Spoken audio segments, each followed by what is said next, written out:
Now, we continue our coverage of next week's awaited elections, with a number of election polls predicting that no party is likely to win a majority in these elections. Coalition governments might be on the cards. Now, following the 2019 local elections, the country's metros found themselves in tatters under coalition governments. This has raised concerns with investors. To discuss the coalition economic jitters, I'm now joined by Dr Miriam Altman, a director at Altman Advisory. Doctor, thank you so much for your time and for joining us this evening. Now, in your view, what's the likelihood of the ANC receiving a vote share that falls below the 40% mark? You know, I'm not an election expert, but my thinking is that that's very unlikely. It could be below 50, but I doubt very much that it's going to be below 40. So in the event that we would have to go into coalitions and the ANC would most likely, let's start off a scenario with the EFF, what are we to expect in terms of the currency implications for an ANC-EFF coalition? Well, let's firstly think it's very likely they may have to go into a coalition. That is very possible. It may not be a situation where they're at 40% or less, where they're in a very weak position. So I think the likelihood is that they'll still be in a very strong position, even if they're under 50. Okay. So when you're going into a coalition, you know, there are coalition governments around the world, from Israel to Italy to various places, where you really have a smorgasbord of parties in power, and where you've got that kind of problem. If you're sitting with, for example, 48% or something like that, then the coalition doesn't have your partner in the coalition doesn't have the same kind of power. Is the situation, and then the choice amongst parties, and there's quite a few to choose from. You know, when you see the ballot, I'm sure you've seen the ballot sheets and some from the international elections. They're quite something. So you know, there are a fair number of options now in terms of parties that I suppose that the ANC could be choosing from in terms of its parties. So it's not necessarily the case. And, you know, as you know, I'm speaking on economics, not so much as a political expert, but it just stands to reason that if they were at 48%, then the partnerships may not just be EFF/TAA as options. As some people have been saying, it might be IFP, it might be, you know, there may be other options available to the ANC. And I think that is a more likely prospect. Now, in terms of your question, if we not just focus on any particular party, you know, they're already built in to the RAND, to the JSE, concerns around coalitions and local government, challenges around SOE capability, challenges around getting exports out of the country, like coal exports, et cetera, because of Transnet, the severe load shedding we've experienced over time. You know, most recently, the president signing off the NHI. These are already things that the private sector is dealing with. I'm not sure that the election, in my view, imposes a kind of sea change in relation to the concerns that people are experiencing right now. I think the critical issue now is for active citizenry, where business and civil society are getting stronger in relation to ensuring that the kind of improvements we've seen in the past year, say, continue. I think that's really the thing we've got to focus on.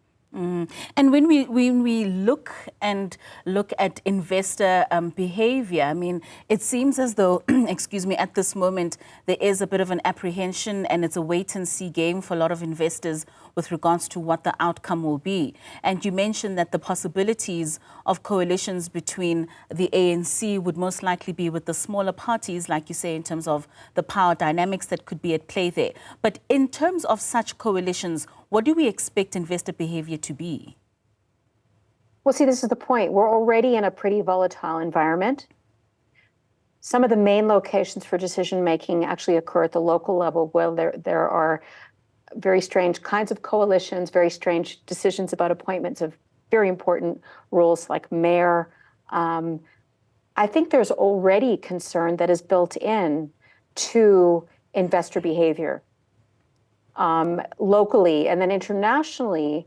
It's going to help us a lot that ESCOM does, as your previous story was pointing out, that ESCOM does seem to be improving its capability, that Transnet seems to be following suit, that there are some very important initiatives, which I'm personally involved in, actually, around water security in places like Gauteng and Itaquini. That there's some really important changes that are happening right now, and we need to make sure that those move forward. But I think investors are already feeling jittery about what's happening in the country. I'm not. Although it's been in the press and it's been highlighted as something that's a sea change, I'm not quite sure that it really is. And if and if the currency falls a bit, on the day or after, the likelihood is, as it generally does, very likely to bounce back. Please remember that if the ANC comes to a point where maybe it's at 48 or 47%, that kind of thing, that, you still have to put legislation through Parliament. You still have to go through legislative processes. There are a lot of checks and balances in the system that continue to operate. And we have seen very important improvements in very important corners like ESCOM, like Transnet, like in certain municipal zones, which are actually the most material important things that need to happen.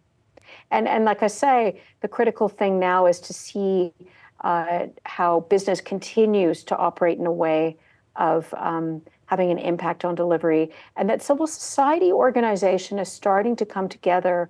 I've seen it very forcefully in Johannesburg as an example around service delivery, and these are incredibly important changes.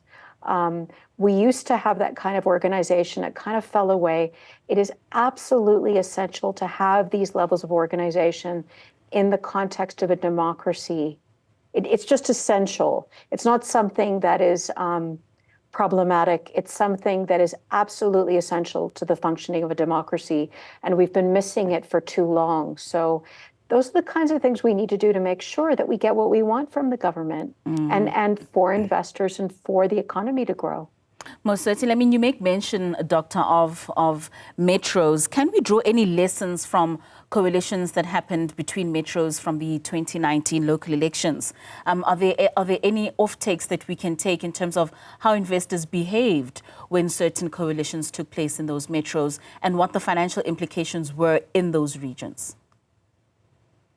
Well, the reality is that we've seen a deterioration in municipal services, which is quite daunting. And in terms of particularly local investment, it's quite an issue, because you have to remember you have to get properties zoning approved, water licenses approved. Like, it really right down to the ground deeply affects the ability of firms to invest. It's not about sentiment.